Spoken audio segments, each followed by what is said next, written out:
भाई और बहनों, परमेश्वर जी अपनी वाणी में कहते हैं कि वाणी ही से पहचानिए कुटिल नीत की घात, अंदर की करनी की फिर निकले मुख से बात। कि जो छुपा रुस्तम व्यक्ति होता है ना, जिसके अंदर कुछ और होता है, बाहर कुछ और दिखता है, जिसकी करनी और कथनी में अंतर होता है, कहते हैं ऐसे व्यक्ति का पता उसके शब्दों से चलता है, उसके प्रवचनों से चलता है, उसकी वाणी से चलता है कि उसके अंदर कितनी गंध भरी हुई है, कितना ज्ञान है और कितना अज्ञान है। तो परमेश्वर कहते हैं वाणी ही से पहचानिए कुटिल नीत की घात, अंदर की करनी की फिर निकले मुख से बात। एक अन्य वाणी में परमेश्वर फरमाते हैं कि साधु शब्दां परखिए दुख पड़े घरनार, और सूर वीर जद जानिए जब रण बाजे तलवार। साधु संत भगत की पहचान उसके शब्दों से होती है। औरत की पहचान उस समय होती है जब उसके पति के ऊपर कोई संकट आता है, और सूरवीर व्यक्ति की पहचान उस समय होती है जब वो युद्ध के मैदान में होता है। तो भाई और बहनों, इन सतलोक आश्रम के मुख्य व्यक्तियों को परमेश्वर रामपाल जी के सतभक्ति विधान का कितना ज्ञान है और कितना इनके अंदर अज्ञान भरा हुआ है। आज ये वीडियो 2 घंटे का बनेगा या 3 घंटे का बनेगा, ये तो परमेश्वर जाने, लेकिन आज इस वीडियो में परमेश्वर एडी से लेकर चोटी तक इन लोगों के अंदर कितना ज्ञान है और कितना अज्ञान है, और किस प्रकार से भोली भाली नादान संगत के बीच में ये लोग महिमा बनाकर बैठे हुए हैं, सब कुछ परमेश्वर आज क्लियर करवा देंगे। आपने इस वीडियो को बहुत ही धैर्यपूर्वक, शांतिपूर्वक और निष्पक्षतापूर्वक देखना होगा। आपको मैं थोड़ा सा याद दिला दूं कि खाप पंचायत के पदाधिकारियों ने क्या कुछ तमाकू सेवन को लेकर कहा था, क्योंकि जब उन लोगों ने परमेश्वर रामपाल जी का सम्मान किया, उनकी प्रतिमा का, तो दास ने कहा था भाई ये जो खाप पंचायत के ये जो प्रधान लोग हैं, जो सरपंच लोग हैं, जो लोग उस सम्मान समारोह में आए थे और सतगुरु रामपाल जी की प्रतिमा को सोल देकर, कोई प्रतीक चिन्ह देकर, मोमेंटो देकर या कोई पगड़ी देकर जो उनको सम्मानित कर रहे थे, तो दास ने कहा था कि इन लोगों में जो व्यक्ति नशा करता है, हुक्का पीता है, बीड़ी सिगरेट पीता है, वो व्यक्ति सतगुरु रामपाल जी के विधान अनुसार ढेड व्यक्ति की श्रेणी में है, ढेड व्यक्ति की श्रेणी में। और कोई भी ढेड व्यक्ति सतगुरु रामपाल जी का सम्मान करने का अधिकारी नहीं है, चाहे वो राजा से लेकर प्रजा कोई भी क्यों ना हो। तो इस बात को लेकर फिर इन लोगों ने एक प्रेस कॉन्फ्रेंस की थी। 40 मिनट का वीडियो इन खाप पंचायत के प्रधानों ने सतलोक आश्रम वालों के साथ मिलकर बनाया था। तो उस वीडियो का कुछ एक अंश दास आपको दिखाना चाहता है कि उन लोगों ने नशे को लेकर, हुक्के को लेकर और इन सतलोक आश्रम वालों के मुख्य व्यक्तियों के साथ बैठकर इनके मुंह पर क्या कुछ उन्होंने हुक्के के विषय में कहा। पहले आपको छोटा सा एक वीडियो दिखा देते हैं। कहने का मतलब यो है, अगजो भाई कौन है बताओ तो अपना आपने संत रामपाल का चेला है, लेकिन पंचायत के लिए वो शब्द प्रयोग करें जब जिसका कोई भी मतलब गिरा हुआ सत्र होना शब्द नीचा। ये 2 ढेड आदमी है, पंचायतियां का के मांगे, इन यो क्यों सम्मान करे और इनका के सम्मान होता, ये उसके अभद्र भाषाओं को सुन के भाई दिल बड़ा काल पाया। पहली बात तो मैं इस प्रधान साहब को यह बता दूं कि मैंने पंचायत के लिए ऐसा कोई शब्द प्रयोग नहीं किया। मैंने उन व्यक्तियों के लिए उन शब्दों का प्रयोग किया है जिन शब्दों का प्रयोग मेरे परम पूज्य परमेश्वर सतगुरु रामपाल जी भगवान ने किया है। मैंने केवल उनके शब्दों को दोहराया है, और मैंने वो शब्द पंचायतियों के लिए नहीं किया। मैंने उन लोगों के लिए किया जो लोग हुक्का पीते हैं, शराब पीते हैं, मांस खाते हैं, बीड़ी सिगरेट पीते हैं। उन सब व्यक्तियों को सतगुरु रामपाल जी ने अपने सत्संग में काफिर के अंग में काफिर व्यक्ति की संज्ञा दी है, ढेड और नीच व्यक्ति की संज्ञा दी है। तो प्रधान जी के द्वारा यह कहना कि पंचायत के लिए उन शब्दों का प्रयोग किया गया है, ये गलत है। एक दूसरे जनरल सेक्रेटरी जी हैं रामफल राठी जी, उनके भी विचार सुन लीजिए तमाकू को लेकर, हुक्के को लेकर, जो कि सतगुरु रामपाल जी के परम भक्तों के सामने बैठकर क्या कुछ कह रहे हैं हुक्के के विषय में। मैं रामफल राठी 24 सरोखा पंचायत का जनरल सेक्रेटरी। 2 दिन से विशेष वीडियो लोगों ने हमारे पास फोन भी किए, वीडियो भी दिखाई।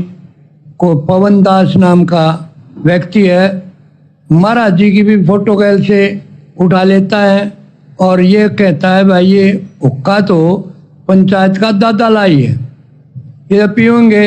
और हुक्का पीने वाले नीच होते हैं, ढेड होते हैं, घटिया होते हैं। और हुक्का पीने वाले नीच होते हैं, ढेड होते हैं, घटिया होते हैं। और हुक्का पीने वाले नीच होते हैं, ढेड होते हैं, घटिया होते हैं। तो भाई और बहनों, आपने सुना कि क्या कुछ ये खा पंचायत के लोग कह रहे हैं कि इस पवन दास ने हुक्का पीने वालों के लिए क्या क्या शब्द प्रयोग किए गए हैं कि हुक्का पीने वाले ढेड होते हैं, हुक्का पीने वाले नीच होते हैं, हुक्का पीने वाले घटिया होते हैं। बिल्कुल मैंने इन्हीं शब्दों का प्रयोग किया था हुक्का पीने वालों के लिए, तंबाकू सेवन करने वालों के लिए। और यही शब्द मेरे परम पूज्य परमेश्वर सतगुरु रामपाल जी भगवान ने प्रयोग किए हुक्का पीने वालों के लिए, शराब पीने वालों के लिए। अब भाई और बहनों, ये सारे के सारे शब्द हुक्के को लेकर जो इन प्रधानों के मुख से बोले जा रहे हैं, ये शब्द इन्हीं के साथ में बैठकर ये सतलोक आश्रम के मुख्य मुख्य व्यक्ति भी सुन रहे हैं। इस सतलोक आश्रम के मुख्य मुख्य व्यक्ति भी सुन रहे हैं इन शब्दों को। कौन कौन बैठे हुए हैं? डॉक्टर चांद राठी जी, सतलोक आश्रम के मीडिया प्रभारी, संत रामपाल जी के मुकदमों में उनके वकील भी अपने आप को बताते हैं कि मैं संत रामपाल जी का वकील हूं। दूसरा व्यक्ति अमन गोदारा, हरियाणा का स्टेट कोऑर्डिनेटर। तीसरा व्यक्ति विकास सिंह पुरिया, सतलोक आश्रम में एक मुख्य सेवादार। ये तीनों व्यक्ति वहां सामने बैठे हुए हैं। भाई और बहनों, ये जो वीडियो बन रहे हैं सामान्य वीडियो नहीं है। आने वाले समय में पूरी दुनिया इन वीडियो को देखा करेगी। टीवी चैनलों पर ये वीडियो चलेंगे और इसी प्रकार से आत्माएं गुरुदेव के सत्संगों के साथ साथ साथ संगति की वीडियो देखकर निर्णय करेंगी, भक्ति मार्ग पर दृढ़ होंगे, गलतियां करने से बचेंगे। इन वर्तमान में सतलोक आश्रम वालों के द्वारा जो घोर गलतियां की जा रही है, इन गलतियों से आने वाले समय में दुनिया शिक्षा लेगी। वीडियो की शुरुआत में मैंने कहा था कि सतलोक आश्रमों से जुड़ी बाबा रामपाल जी की 90% नशे का समर्थन करने वाली संगत को मुझ पवन दास की तरफ से प्यार भरा सत साहेब। भाई और बहनों, ये तीनों महामूर्ति, ये तीनों सतलोक आश्रम के पदाधिकारी अपने मुंह पर ताला लगा के बैठे, ताला लगाकर, जैसे इनकी जीभ को अधरंग मार गया हो, लकवा मार गया हो, पैरालाइसिस हो गई हो। आप सबको पता है कि काफिर के अंग में सतगुरु रामपाल जी ने हुक्का पीने वालों को ढेड कहा है, नीच कहा है, काफिर कहा है, घटिया व्यक्ति कहा है, परमात्मा का द्रोही कहा है। और इन सतलोक आश्रम के मुख्य मुख्य लोगों के सामने बैठकर ये जगत वाले लोग, ये पंचायत के प्रधान लोग सरेआम कह रहे हैं कि वो पवन दास हुक्का पीने वालों को ढेड कहता है, नीच कहता है, काफिर कहता है, घटिया कहता है। और ये सतलोक आश्रम के मुख्य मुख्य व्यक्ति अपने मुंह पर ताला लगाकर बैठे हैं, जुबान को लॉक करके बैठे हैं। इसका क्या मतलब है कि ये तीनों व्यक्ति नशे के समर्थन में हैं। इन तीनों व्यक्तियों को कोई ऑब्जेक्शन नहीं है, कोई प्रॉब्लम नहीं है यदि कोई नशा कर रहा है तो। इन तीनों व्यक्तियों ने अपने परम पूज्य परमेश्वर सतगुरु रामपाल जी के सत्संगों को भी साइड में कर दिया, ठोकर मार दी, धूल में मिला दिया। अरे गुरुदेव ने बताया कि भगत वो होता है जो सच को सच कहे, सच बात का समर्थन करे। जैसे महाभारत के युद्ध में विदुर ने सच का समर्थन किया। अगर ये पदाधिकारी लोग, ये खाप पंचायत के प्रधान, इनके सामने बैठकर यदि ये लोग इस प्रकार की बातें कर रहे हैं कि वो पवन दास हुक्का पीने वाले को ढेड़ कहता, घटिया कहता, नीच कहता है, तो इन तीनों व्यक्तियों को एक सुर में बोलना चाहिए और इनको कहना चाहिए कि प्रधान जी, पवन दास ने क्या गलत कह दिया। वो जो कह रहा है बिल्कुल सत्य है। यही तो सिखाया है हमारे गुरुजी ने हमारे को। हमारे गुरुदेव भगवान ने भी अपने प्रवचनों में हुक्का पीने वालों को ढेड़ कहा है, नीच कहा है, घटिया व्यक्ति कहा है। तो पवन दास ने भला कौन सी गलत बात कह दी, कौन सी बुरी बात कह दी? इन लोगों ने सच का समर्थन करना चाहिए था। ये इनकी परीक्षा थी। भाइयों और बहनों, जरूरी नहीं है कि परमात्मा 650 साल पहले की तरह अब की बार भी किसी अपने भगत के माध्यम से हाथी मंगवाएगा, अपनी किसी शिष्या को कहेगा कि बेटी हार श्रृंगार करके आ और हाथी पर बैठ जा, और एक बोतल में गंगा जल भर के शराब पीने की एक्टिंग करके उस हाथी को बरवाला में घुमाएंगे। देश काल और परिस्थितियों के अनुसार परमेश्वर अपने प्रत्येक भगत की परीक्षा लेता है। जैसे 650 साल पहले 64 के 64 लाख की परीक्षा ली। 2 भगत बच गए थे जो किसी व्यापार के सिलसिले में बाहर गए हुए थे, अर्जुन और सर्जुन। जब 1 महीने के बाद वो आए तो परमात्मा ने उनकी भी परीक्षा ली, गणिका के घर पर बैठकर। तो वर्तमान में परमात्मा तो वही है। अरे वही कबीर भगवान आज धरती पर सतगुरु रामपाल जी के रूप में आए हुए हैं, और वही भक्ति मार्ग है, वही ज्ञान है, वही विधान है। तो परीक्षा तो परमेश्वर आज भी अपने प्रत्येक भगत की लेगा, प्रत्येक की, कारण चाहे परमेश्वर जी को कुछ भी क्यों ना बनाना पड़े। तो ये इन तीनों महामूर्तियों की ये विशेष परीक्षा थी। हालांकि इनकी परीक्षा पहले भी हो चुकी है। हर परीक्षा में ये लोग धूल चाटते हुए नजर आते हैं। अब की बार भी ये लोग धूल ही फांक रहे हैं। तो ये इन तीनों की परीक्षा थी। इन्होंने खड़ा होकर कहना चाहिए था एक सुर में कि भाई इस बात को लेकर तो हम पवन दास का समर्थन करेंगे। भले ही हम पवन दास के वीडियो को समझ नहीं पा रहे, हम पवन दास के मकसद को समझ नहीं पा रहे, लेकिन इस बात को लेकर तो भाई हम पवन दास का समर्थन जरूर करेंगे। क्योंकि ये बात पवन दास ने नहीं, ये बात हमारे पूज्य गुरुदेव सतगुरु रामपाल जी ने अपने सत्संग में कह रखी है कि हुक्का पीने वाले ढेड़ हैं, नीच हैं, काफिर हैं। लेकिन इन तीनों की जुबान को अधरंग मार गया जो अपने आप को बहुत बड़े ज्ञानी समझते हैं। और ये नादान संगत इन लोगों की चटकीली भड़कीली बातों को सुनकर इनके ऊपर फिदा है कि भाई अगर किसी को ज्ञान है तो केवल इन्हीं को है।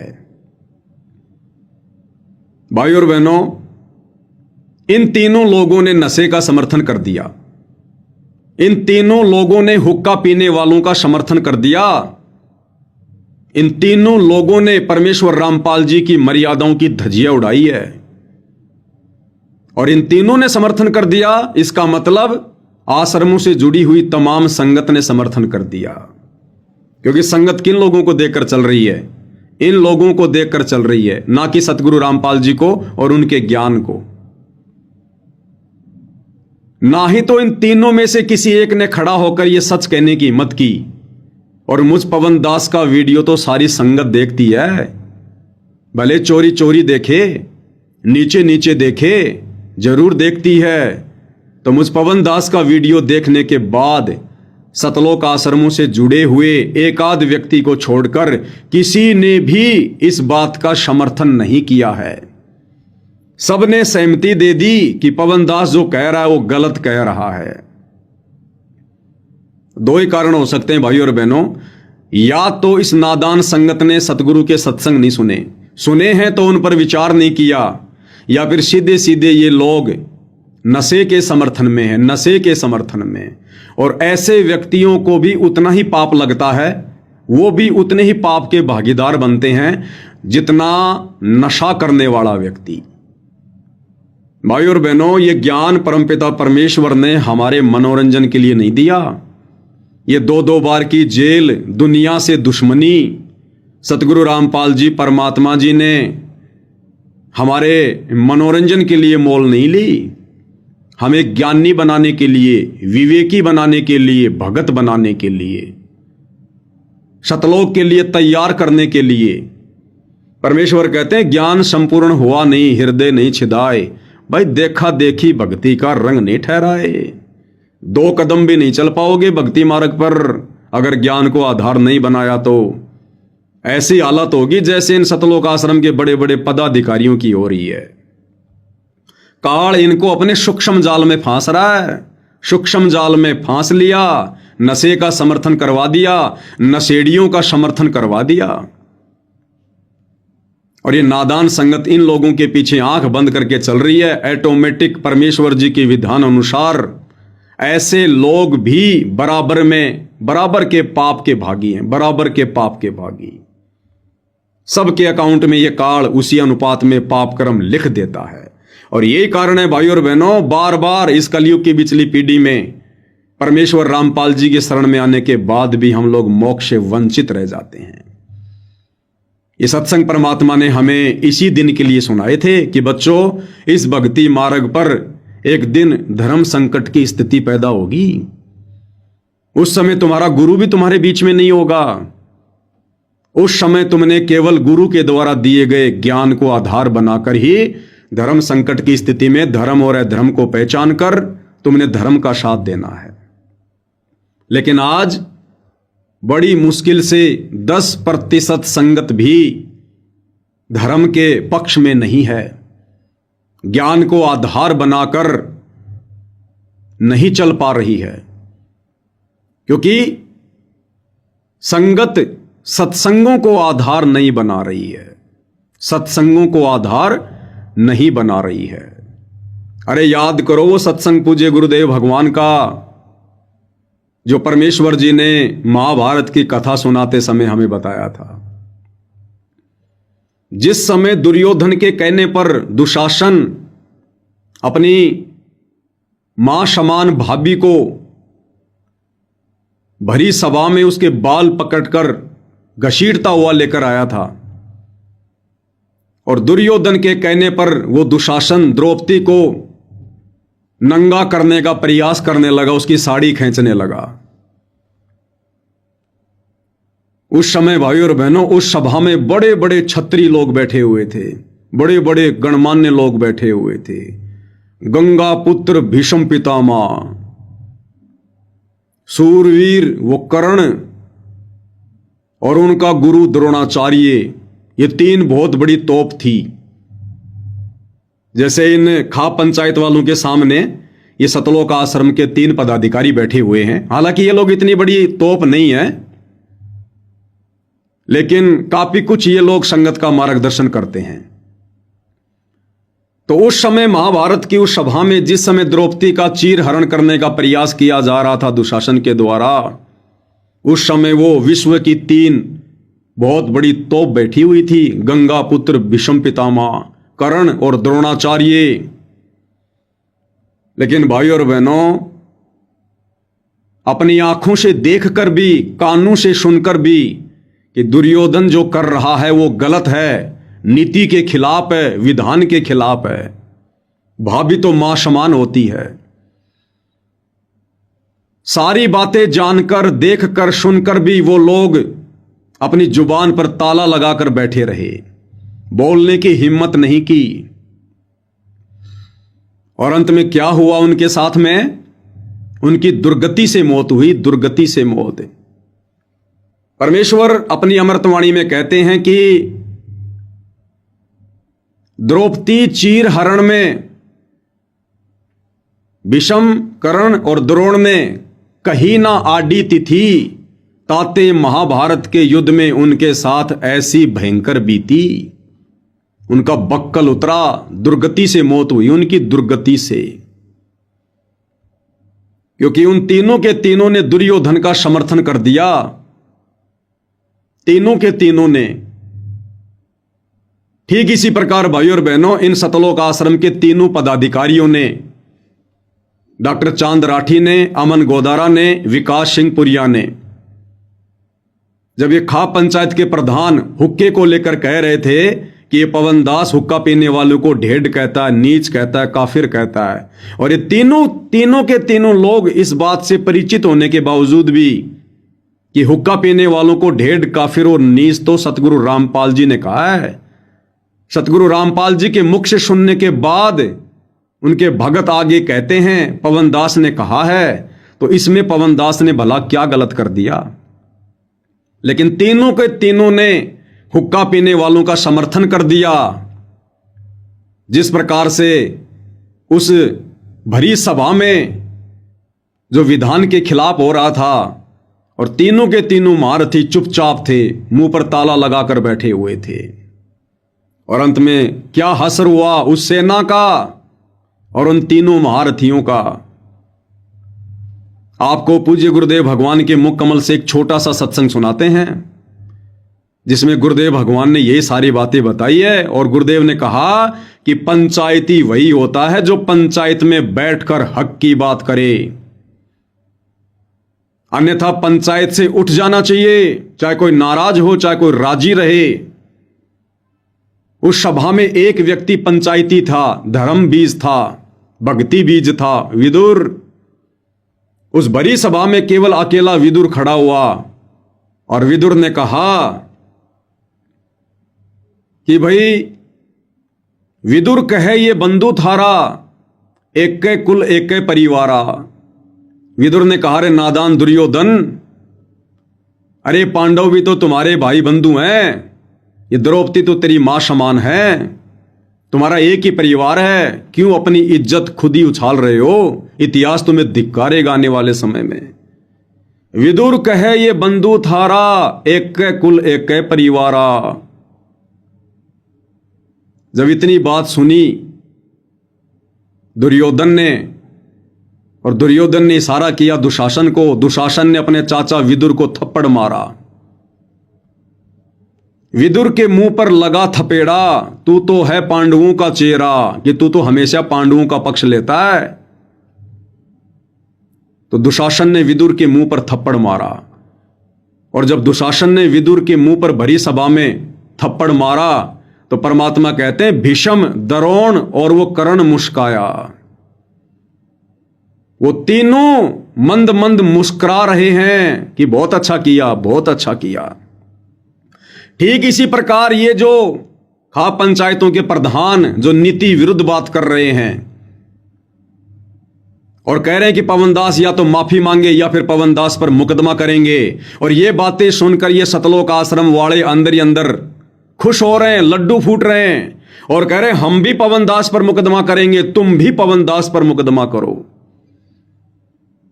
इन जगत वालों का समर्थन कर रहे हैं, हुक्के का समर्थन कर रहे हैं, नशे का समर्थन कर रहे हैं। भाइयों और बहनों, अंत में वो सच कहने वाला ही बचा था। महाभारत के युद्ध में परमात्मा ने किसी न किसी बहाने उसको तीर्थों की यात्रा पर भेज दिया था, और बाकी उन बड़ी बड़ी तोपों का जो सोच रहे थे हमारा कुछ नहीं बिगड़ेगा, अधर्म के पाले में खड़े होने के कारण, सच ना कहने के कारण अंत में उनकी दुर्गति हुई। दुर्गति जिस गंगा जी में नहाने से दुनिया सोचती हमारे पाप कर्म धुल जाएंगे, मोक्ष हो जाएगा, उद्धार हो जाएगा, उस गंगा के बेटे का, भीष्म पितामह का सच का साथ ना देने के कारण उसकी कैसी दुर्गति से उसकी मौत हुई थी। तो गुरुदेव भगवान क्या कह रहे हैं, एक भगत के क्या लक्षण हैं, एक पंचायती के क्या लक्षण हैं। और हमने गुरुदेव भगवान के मुख कमल से सुनने के बाद भाइयों और बहनों, चाहे हमारी इज्जत हो, चाहे हमारी बेइज्जती हो, चाहे हमें देश से निकाला जाए, चाहे हमें गांव से निकाला जाए, हम भक्तों ने केवल सच का ही साथ देना है, क्योंकि हमारे गुरुदेव भगवान ने हमें केवल यही सिखाया है। यही तो क्या कह रहे हैं गुरुदेव भगवान, उन्हीं के मुख कमल से हम सुनते हैं। क्या कह रहे हैं मालिक? जन पहुंच गया और पकड़ के उसके बाल यहां से घसीट के लाया, नो बुरी तरह बेइज्जती करके सभा में खड़ी कर दी। अब दुशासन ने कहा कि क्या आदेश है भाई इसके लिए? दुर्योधन ने कहा कि इसको नंगी कर दे, इसकी साड़ी चीर उतार दे, हम तो अंधे हैं, अंधों की संतान अंधी होती है, हमें थोड़ा ही कुछ दिखाई देगा इसका। अब यूं कह करके उसने दुशासन जो ही उसकी तरफ चला, उसका पल्ला पकड़ लिया साड़ी उतारने के लिए। तब उसने भीष्म पितामह, द्रोणाचार्य और कर्ण की तरफ कहा, जो वहां बैठे थे, उनसे प्रार्थना की, नीची गर्दन कर ली, क्योंकि उस दुर्योधन के दुष्ट अन्न को खाकर उनके अंदर दोष पैदा हो गया था। फिर उसने देखा अपने 5 पांडव बैठे थे वहां पर कि ये अब कैसे सहन करेंगे मेरी इस बेइज्जती को। तब उनकी तरफ देखा, उन्होंने भी नीची गर्दन कर ली, क्योंकि वो वचन में बंध चुके थे। अब उसने देखा है कमाल की बात होगी, कोई भी नहीं सुन रहा है मेरी। अपना आत्माओं सुनिए, वहां वो 3 ऐसी बला बैठी थी, ऐसे सूरवीर बैठे थे। कौन कौन? द्रोणाचार्य, भीष्म पितामह और कर्ण। उनमें से एक भी खड़ा होकर यूं कह देना, दुशासन खबरदार दे इस बेटी का हाथ लगाया थे, अन्य कमो तुम क्या कर रहे हो? ऐसा जुल्म के तो देखा ना सुना, ऐसी बेइज्जती कर रहे हो तुम। तो दुर्योधन की हिम्मत नहीं थी, वो इतने सूरवीर थे, उनको पता था कि न एक बार हथियार उठा लिया था सारा बकल तार देंगे।